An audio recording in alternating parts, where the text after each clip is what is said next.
좋은 날입니다. 성령님께서 오늘도 여러분의 심령 가운데 큰 은혜와 평강으로 함께해 주시기를 주님의 이름으로 축복합니다. 오늘은 요한복음 4장 43절부터 54절까지의 말씀을 통해서 왜 믿음이 중요한가 하는 제목으로 말씀을 전해드리기 원합니다. 자, 먼저 이 본문에 들어가기 전에 지금까지 배웠던 것을 한번 복습해 보는 것은 참으로 도움이 될 것입니다. 사건을 통해서 한번 살펴봅시다. 가나의 혼인잔치에서 물을 포도주로 변화시킨 사건, 예루살렘 성전에서 하나님의 성전의 장소에서 채찍을 휘두르시고 성전을 청소하신 사건, 그리고는 밤중에 니고데모, 유대인의 랍비라고 하는 사람이 찾아와서 예수님과 대화한 내용, 이 세 가지 내용의 공통점은 무엇인가 하니 유대교의 몸이 건조함, 물과 같이 몸이 건조함, 유대교의 형식성, 장소로서의 성전에서 예배는 드리지만 심령은 하나님에게서 멀리 떨어지고 세속주의에 빠진 유대교의 모습, 또 유대교의 랍비라고 하면서도 그 당시에 이스라엘의 선생이요 또 어찌 보면 정치인이라고 할 수 있는 오늘날의 국회의원에 해당되어지는 이 니고데모라는 사람을 통해서 유대교의 무지함을 여지없이 주님은 우리에게 보여주고 있습니다.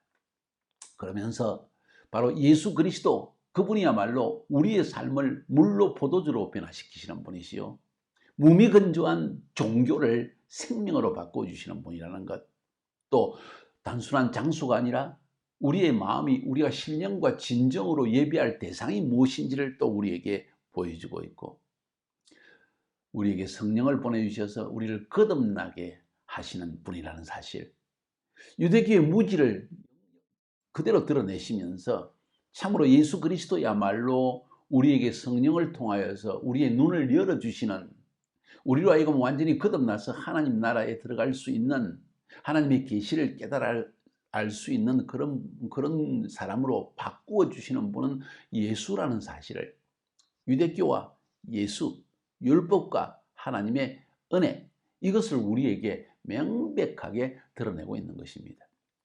그런데 이와 반대로 이방인인 사마리아 여인은 어떻게 되어졌는가? 대화만을 통하여서 표적도 없었습니다.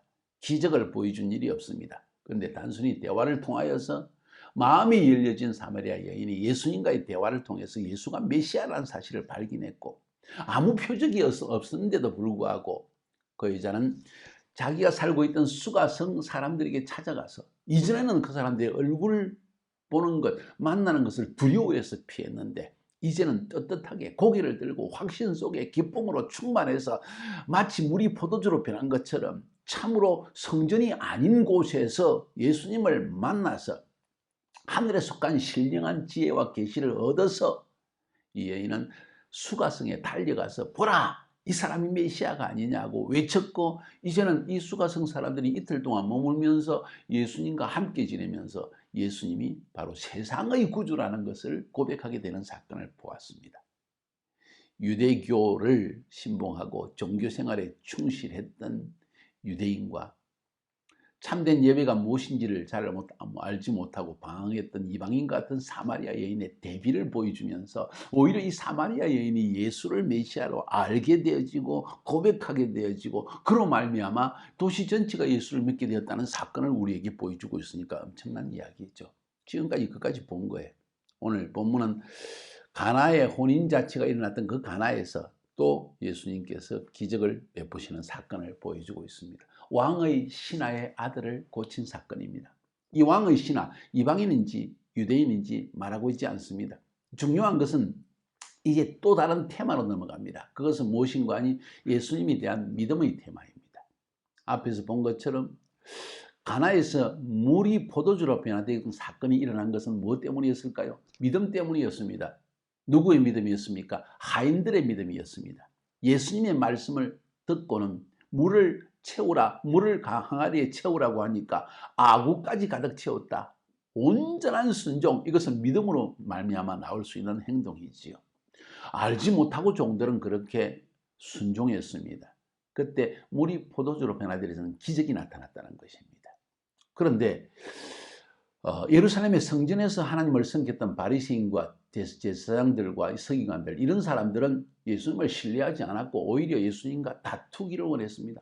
똑똑하다고 하는 사람, 종교적으로 내가 좀 알고 있다, 기독교 내가 알지, 성경 뭐 말하는지 알지 하는 거들먹거리는 사람들은 토론만 하고 그리고 분쟁만 일으키고 싸우려고 하지, 주님을 신뢰하는 마음, 하나님의 말씀에 대한 신뢰의 마음이 없다는 것을 보여주지 않습니까?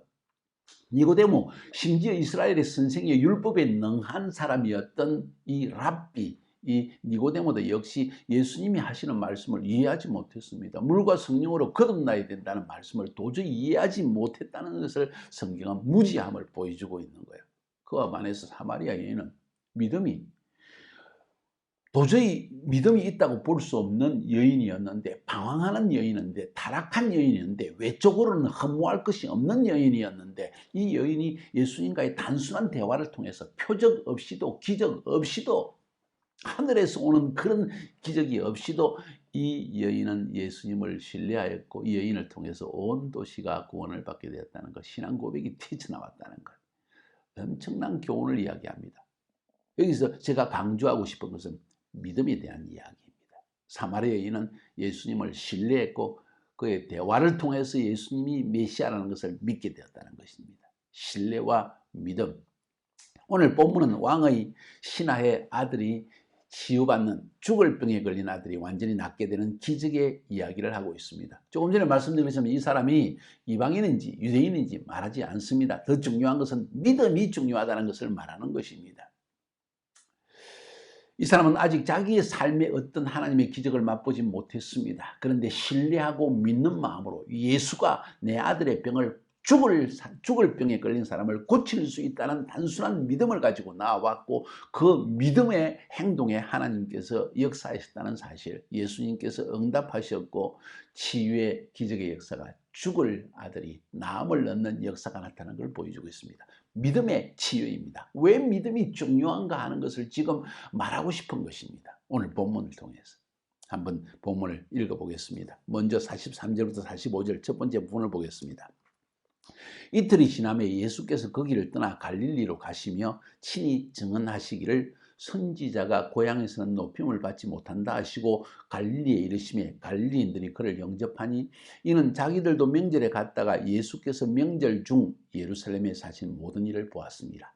사마리아에서 이틀 시간을 보내시고 사마리아의 성의 모든 사람들이 예수를 믿게 되어지고 세상의 구주라는 고백까지 하게 되어지고 그 뒤에 이제 갈릴리로 가십니다. 사마리아에서 갈릴리로. 유대인들이 적대하고 세상 사람들이 도저히 받아들이지 않는, 용납되지 않는 소외되어진 사마리아, 그곳에서는 예수님을 고백했습니다. 그리고 갈릴리로 갔습니다. 거기는 고향입니다. 근데 주님이 뭐라고 말씀하시는 거 아니? 선지자가 고향에서는 높임을 받지 못한다고 말씀하십니다.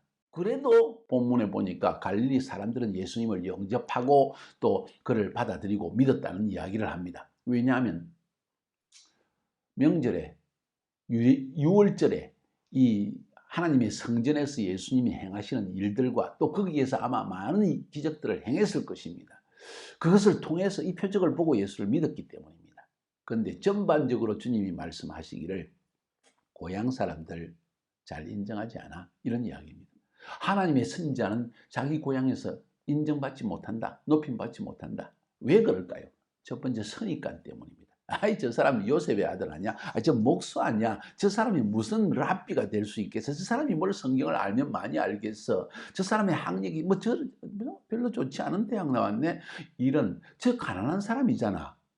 이런 태도를, 선입관이 결국은 하나님의 역사를 방해하고 하나님을 믿는 믿음도 방해하더라는 거예요. 두 번째 주님이 말씀하신 것은 나중에 그 뒤에서 나오지만 왜 선지자가 고향에서 높임을 받지 못하느냐? 선지자는 하나님의 말씀을 선포하는 자인데 표적을 보여봐라. 네가 하나님의 아들이라면 한번 무리를 걸어봐라. 죽은 자도 살려봐라 하면서 시험을 하려고 한다는 거예요. 믿음이 앞서지 않고, 보지 않으면, 듣지 않으면, 내가 직접 손으로 만져보지 않으면 난 믿지 못하겠다 하는 이런 태도가 일반적인 태도, 특별히 고향 사람들, 나 저 사람 알아, 너 한번 보여봐 그러면 하는 이런 태도는 이미 불신의 태도로, 신뢰하지 않는 마음으로 하나님께 나아가기 때문에 도저히 하나님의 역사를 볼 수 없다는 이야기를 지금 예수님은 언급하고 있는 것입니다. 자, 갈릴리에 오셨습니다. 이제 주님의 고향입니다. 나사렛에서 태어나셨고 그리고 자라나셨고 또 심지어 가버나움에 가셔서 거기에서 한동안 사셨습니다. 그러니까 갈릴리도 그 당시에 분봉왕 헤롯 분봉왕인 헤롯 안디바가 다스리던 지역이 갈릴리도였습니다. 지금으로 하면 큰 지역입니다. 나사렛이라는 수도가 있고 그 옆에서 조금만 한 몇 킬로만 가면 가나 혼인잔치에 있는 가나라는 조그만 도시가 있고 거기에서 한 20-30킬로 또 걸어서 한참 밑으로 내려가면 지형이 밑으로 내려가면 갈릴리 호수가 나옵니다. 해발 마이너스 300m가 이렇게 제가 알고 있습니다. 내려가야 됩니다. 자, 이 전체가 갈릴리도입니다. 이 갈릴리도에서 예수님은 잔뼈가 굵으셨던 것입니다. 자, 그런데 이 갈릴리 사람들은 예수님을 잘 영접하지 않는다. 첫 번째, 인간적 선입관 때문에. 두 번째, 무엇 때문에? 표적을 보지 않으면 네가 목수의 아들이 뭘 하나님의 선지자라고 한번 보여봐 하는 태도, 이런 것들이 결국은 그들로 하여금 예수가 하나님의 아들이심을, 그가 우리에게 생명주로 오신 분이라는 이 엄청난 선물을, 엄청난 은혜를 놓쳐버릴 수 있는 그런 계기였던 것입니다. 자, 그런데 갈릴리로 들어가셨습니다. 그런데 먼저 어디로 가셨느냐? 가나에 가셨습니다. 첫 번째, 물을 포도주로 변화시킨 그 사건이 일어난 장소입니다. 봅니다.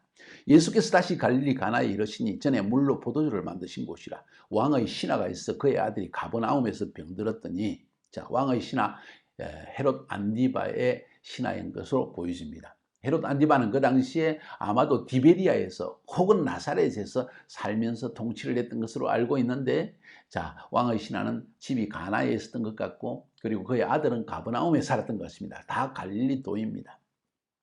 왕의 신하가 있어 그의 아들이 가버나움에서 병들었더니 그가 예수께서 유대로부터 갈릴리로 오셨다는 소식을 듣고 청하여 내려오셔서 내 아들의 병을 고쳐주소서 하니 그가 거의 죽게 되었습니다. 아들이 죽게 되었기 때문에 당연히 예수님께 쫓아가서 왕의 신하라는 자리와 자신의 직위와 자기의 사람들 앞에 체면을 내려놓고 예수님께 내려가서 좀 내려오셔서 이 말은 가나에서 갈릴리로 내려가는 길은 한참을 약 해발로 치면은 약 400m 이하를 더 내려가야 되니까 한참을 내려가야 됩니다.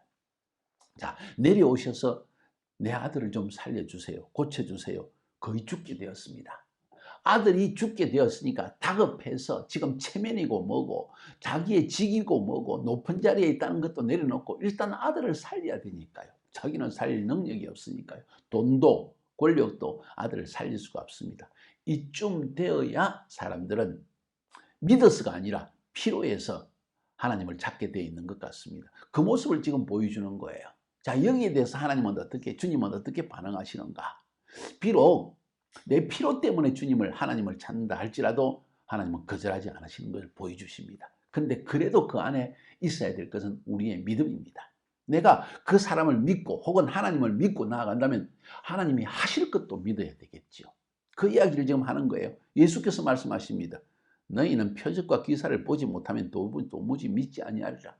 네가 필요 때문에 나에게 오긴 했지만은 내가 일으킨 이 표적과 기사, 물을 포도주로 바꾸는 이 표적을 네가 듣지 않았더라면 네가 나를 믿고 왔겠느냐 하는 말씀, 책망의 말씀으로도 볼 수 있습니다. 왕의 신하가 그 이야기를 마음속에 새겼을 것입니다. 아, 내가 내 필요 때문에 내 아들 죽게 되었으니까 쫓아왔지 내가 믿어서 온 것은 아니라는 걸 주님이 알고 계시는구나. 그래도 왕의 신하는 주님께 매어달립니다. 주여, 내 아이가 죽기 전에 내려오소서. 알겠습니다. 무슨 말인지 이해가 갑니다. 주님을 신뢰하지 않는다는 것, 갈릴리 사람들, 유대 사람들 다 이 하나님, 당신을 신뢰하지 않는다는 것 저 알고 있습니다. 저도 들었습니다. 그러나 내 아들 지금 죽게 됐잖아요. 필요의 긴박성이 이 사람으로 하여금 하나님을 찾게 만듭니다. 우리의 생애 대부분의 경우에 이렇게 하나님을 찾게 되어 있고 감사하게도 하나님은 그것을 거절하지 않는다는 사실이에요. 그때 여기서 중요한 한 가지의 메시지가 나옵니다. 예수께서 이르시되 가라, 네 아들이 살아있다.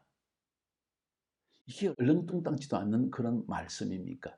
의사라면 직접 가서 보고 진맥이라도 짚어보고 한번 가슴도 한번 두드려보고 귀를 기울여보고 이 아들이 무슨 병에 걸렸는지도 물어보고 언제부터 이런지도 물어봐야 될 거 아닙니까? 아무것도 묻지 않으십니다. 그리고는 가라, 네 아들이 살아있다. 어쩌면 냉정하게 들리는 이야기입니다. 자, 왕의 신하가 어떻게 반응하는지 궁금하지 않습니까? 놀라운 사실은 성경 기록하기를 그 사람이 예수께서 하신 말씀을 믿고 가더니, 오늘 지금 사도 요한은 요한복음을 쓰면서 이 사건을 기록하면서 이 사실을 아주 중요하게 다루고 있습니다. 예수께서 하신 말씀을 믿고 갔더니, 단순히 그가 물을 포도주로 변화시켰다는 것을 분명히 표적 때문에 주님께 나왔고 그 소문 때문에 예수를 믿고 와서 내 아들을 고쳐달라고 필요 때문에 오긴 했지만은, 예수님이 그 말씀을 딱 하실 때 이 왕의 신하에게 좋은 점은, 치유받을 수 있는 은혜의 포인트는 뭔가 하니 예수님의 말씀을 믿고 갔다는 것입니다. 여느 사람 같으면 직접 가셔야지, 그게 무슨 말씀입니까? 이거 사건 아니야? 이렇게 쉽게 말할 수 있겠죠. 그런데 예수님의 인격, 예수님의 가르침, 예수님의 치유, 예수님의 기적, 모든 것을 전해들은 왕의 신하, 아마도 이미 다 소식통을 통해서, 첩보를 통해서 다 알았을 것입니다. 이 사람은 예수의 말씀을 믿고 갔다. 이게 배운 사람의 태도입니다. 이것이 지도자의 자리에 있는 사람들은 말을 한마디만 들어도 모든 것을 파악하고 깨달을 수 있는 능력이 있는 사람이 지도자입니다. 무식한 사람은 그 자리에서 무슨 소리야? 아이고, 말도 안 되는 소리를 하고 있어. 가보지도 않고 어떻게 고쳐? 이렇게 쉽게 판단할 수 있지 않겠습니까? 혹시 여러분 가운데 그런 사람이 있으면 회개하시기 바랍니다. 하나님은 단순한 믿음으로 그분을 신뢰하는 자를 통해서 기적의 역사를 보여주십니다. 당신의 삶에 구원의 기적을 행할 수 있다는 것입니다. 그 말씀을 믿고 갔더니 내려가는 길에 종들은 올라오고 있습니다. 주인에게 아들이 나왔습니다 하는 소식을 전하더라는 거예요. 그래서 이 주인이 묻습니다. 이것도 굉장히 중요한 부분입니다. 그 주인이 언제 나왔느냐? 그러니까 7시에 나왔습니다. 7시면 오후 1시입니다. 지금 우리의 시간으로. 생각해 보니까 예수님께서 내려가라, 네 아들이 나았다 하는 그 말씀을 선포하시고 자기가 믿음으로 딱 내려갔을 그 시간이 바로 그 아이가 낳은 시간이었다는 거예요. 그 사실을 깨닫고 이 왕의 신하는 온 집안이 함께 예수를 믿게 되었다는 성경을 지금 기록하고 있습니다. 놀라운 사실이 무엇입니까? 왕의 신하의 믿음을 지금 이야기하고 있는 것입니다. 예수님이 내려가라, 아들이 낳았다는 그 말씀을 믿고 나갔다는 것, 그 믿음이 중요하다는 것. 두 번째로 중요한 것은 무엇인가 하니, 이 왕의 신하는 내 아들 낳았다, 낳았어, 와 내려가 보자 하는 것이 아니라 언제 낳았어? 알고 싶은 것입니다. 확정하고 싶은 것입니다. 예수가 말씀하신 순간에 낳았구나, 예수님이 치유하셨구나, 이 사실을 지금 왕의 신하는 확인했고, 그 결과로 아들을 낳았다고 잔치를 베풀고 기뻐하고 덩실덩실 춤을 추고 이 정도로 끝나는 것이 아니라, 중요한 사건은 이 왕의 신하가 아들이 낳은 시간은 예수가 선포한 시간이다. 그 사실을 깨달아 알고 예수를 믿었다는 사실이 중요하다는 거예요. 지금 오늘 본문을 통해서 하나님께서 우리에게 전하는 메시지가 무엇입니까? 믿음의 중요성입니다. 여러분 삶에 하나님의 기적을 보기 원합니까? 하나님이 여러분의 삶의 구원자이심을, 치유자이심을 보기를 원하십니까? 믿음이 중요하다는 것입니다. 왕의 신학에 있었던 훌륭한 점은 주님이 이 일을 행하셨다는 믿음, 예수님이 이 일을 행하셨다는 믿음을 지금 가졌다는 것이 매우 중요한 요소는, 그때인 줄 알고 자기와 그 집안이 다 믿으니라. 할렐루야. 사랑하는 여러분, 믿음이 굉장히 중요합니다. 요한복음 1장부터 12장까지는 무슨 말씀을 지금 우리에게 가르치고 있다고 그랬죠? 예수가 누구신가? 믿음이 있는 곳에 예수가 누군지를 알 수 있다는 겁니다. 예수는 누구였습니까? 첫 번째 표적에서 무미건조한 삶을 생명이 넘치게 만드시는 분, 물을 포도주로 바꿀 수 있는 분이 예수님이시다. 예수는 누구신가? 오늘 본문은 뭡니까? 우리의 병을 치유하시는 분이시다. 우리 삶의 병든 부분을 고칠 수 있는 부분이시다 하는 이야기를 지금 하고 있는 거예요. 내일은 세 번째 표적 넘어가는데, 베데스다에서 36년 병자를 치유한 사건입니다. 절망입니다. 38년을 병들었으니까 예수님은 누구신가? 우리의 삶의 절망을 해결하시는 분이다. 회복시키는 분이다.